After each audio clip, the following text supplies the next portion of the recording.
Shalom Bapak Ibu, selamat bergemar bersama saya Dwi Soekarto SPD.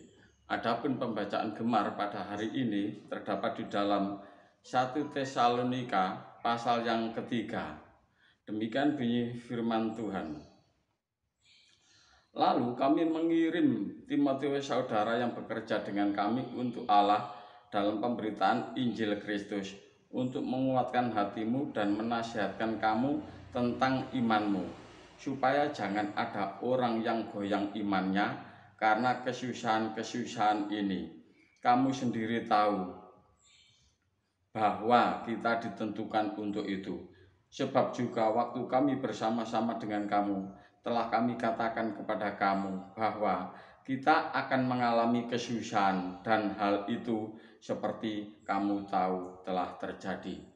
Bapak, Ibu, dan saudaraku yang dikasihi Tuhan Yesus Kristus, Jemaat Tesalonika adalah jemaat yang sangat luar biasa di mata Paulus. Dia adalah biji mata Rasul Paulus, dan Rasul Paulus sangat mengasihi dia.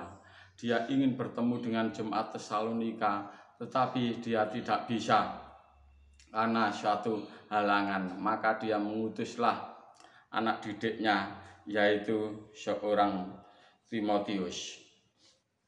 Dia ingin mengetahui keadaan jemaat di Tesalonika karena kesusahan-kesusahan yang terjadi di dalam jemaat ini. Rasul Paulus mengalami satu kekhawatiran.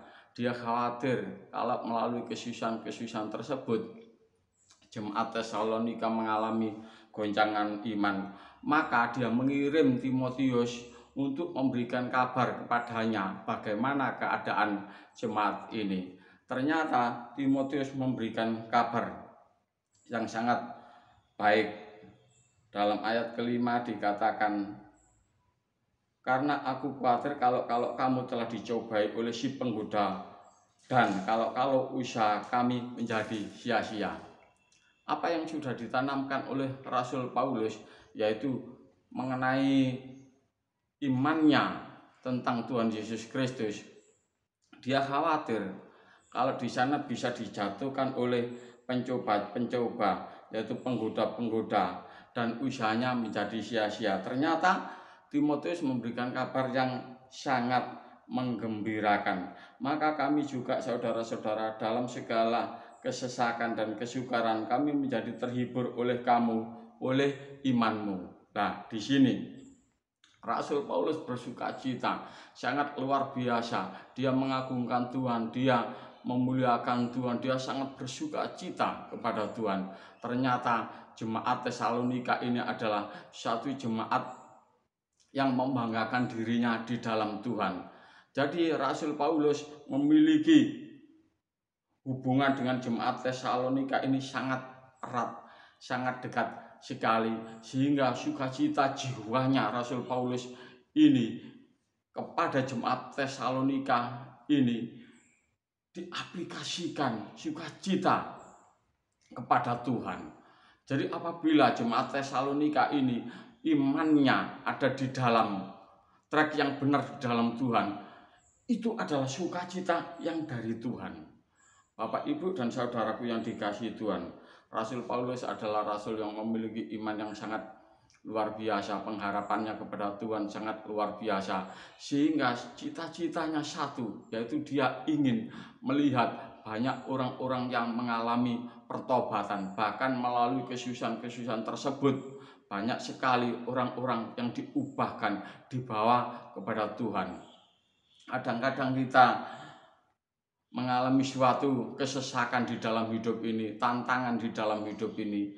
Tetapi kita harus tahu bahwa tantangan-tantangan itu memang baik bagi kita untuk membentuk iman kita, untuk mengundang kuasa Tuhan hadir di dalam kehidupan kita, untuk menguatkan kita, sehingga melalui penderitaan tersebut kuasa kita semakin bertumbuh untuk hormat dan kemuliaan Tuhan. Dan disinilah Rasul Paulus sangat bangga, sangat luar biasa. Dan Rasul Paulus berkata dalam ayat 11, kiranya Dia Allah dan Bapa kita dan Yesus Tuhan kita membukakan kami jalan kepadamu. Ditutup dengan ayat yang ke-13, Kiranya Dia menguatkan hatimu supaya tak bercacat dan kudus di hadapan Allah dan Bapa kita pada waktu kedatangan Yesus Tuhan kita dengan semua orang kudusnya.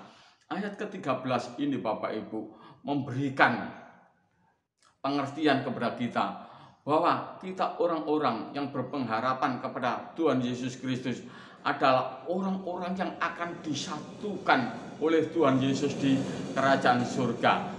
Penderitaan-penderitaan yang kita alami di dunia ini adalah penderitaan-penderitaan biasa yang tidak melebihi kekuatan kita. Rasul Paulus sangat mengimani bahwa sukacita yang akan diberikan oleh Bapa di dalam kehidupan kita jauh lebih besar daripada penderitaan yang dialami. Sehingga satu perkara ayat yang ke-13 ini berkata, kiranya Dia menguatkan hatimu supaya tak bercacat dan kudus di hadapan Allah dan Bapa kita pada waktu kedatangan Yesus Tuhan kita dengan semua orang kudusnya. Itu artinya Bapak Ibu, orang-orang yang ada di dalam Tuhan Yesus Kristus walaupun ada di dalam penderitaan, hatinya berkobar karena satu hal, penantiannya kepada Tuhan Yesus, Tuhan dan Juru Selamat yang mulia. Sehingga kita nanti semuanya akan dipersatukan di langit baru, bumi baru, di mana tempat tersebut sudah disediakan oleh Tuhan di dalam kehidupan kita. Mari Bapak Ibu, melalui kebenaran firman Tuhan itu, kita jaga hati kita. Kita berikan hati kita, pikiran, perasaan kita, semangat kita, gairah kita senantiasa tertuju kepada Tuhan Yesus Kristus. Tantangan, persoalan yang ada di dalam kehidupan kita tidak akan menjadikan kita layu, tetapi iman kita semakin bertumbuh ke arah Kristus dan pengharapan tersebut nyata di dalam Dia dan kita semua akan dipersatukan di dalam yang mulia Tuhan Yesus Kristus. Demikianlah kebenaran firman Tuhan. Saya akan mengakhiri dengan satu pujian. Haleluya.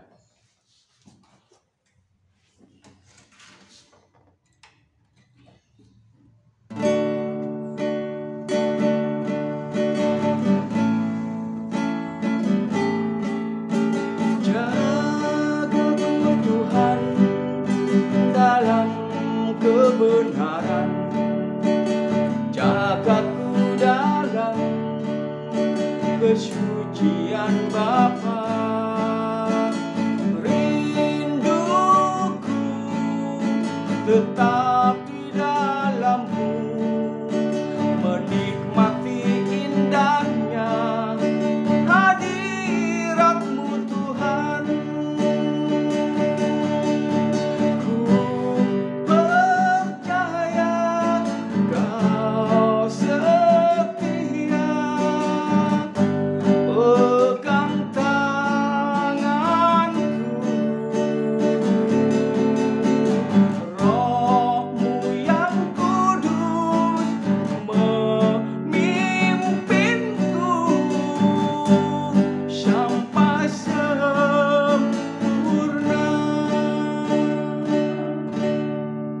Mari kita berdoa. Kami mengucap syukur dengan kebenaran firman Tuhan yang luar biasa, yang menguatkan di dalam hidup kami, bahwa pengharapan kami ya dan amin di dalam Tuhan Yesus Kristus. Banyak tantangan persoalan di dalam hidup kami, tetapi kami tetap percaya melalui kuat kuasa Roh Kudus yang memimpin hidup kami, memberikan kekuatan sampai pada akhirnya kami boleh bertemu dengan Tuhan dan kami boleh dipersatukan bersama dengan orang-orang kudus Tuhan di langit baru, bumi baru. Terpujilah Tuhan Yesus Kristus sekarang sampai selamanya. Haleluya. Amin. Demikianlah Bapak Ibu gemar hari ini, biarlah memberkati kita semua. Haleluya. Amin.